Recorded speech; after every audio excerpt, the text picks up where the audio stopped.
Now, they're breaking records and smashing glass ceilings. So what's behind the rise of Women's Rugby League? Women's Rugby League can't stop making history. Wonderful scenes. What a great night this is for the game. What about the crowd?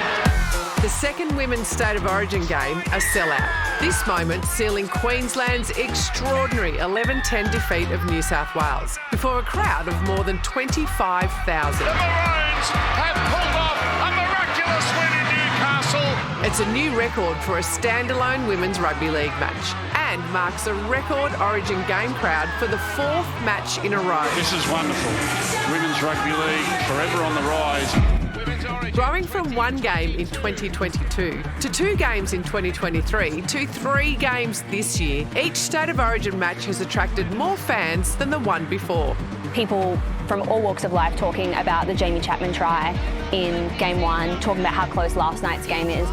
Some are calling it the sports Matildas moment, who incidentally played to their biggest crowd ever in Australia on Monday night. The NRLW, the quality has been there for a while. We've got these star players, and then I think off the back of the success of the Matildas, I think now people are no longer really comparing it to the men, but seeing it as its own separate entity that has value. So, as the first 3-game series in Women's State of Origin history heads to a decider, Everyone wants to come and see the footy that we're playing. is this when Women's Rugby League goes from having a moment to the mainstream?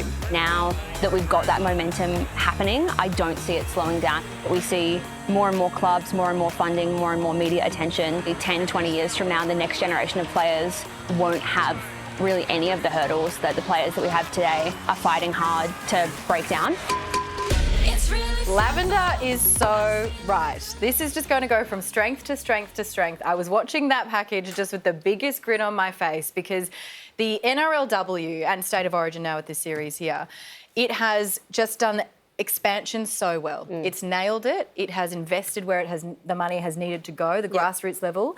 It is helping to support the women how they need to be supported, and that will get better. But the quality of the football that we are seeing is truly incredible. It's super exciting, and sadly, congratulations to Queensland. Hey, a decider's It's not been a good week.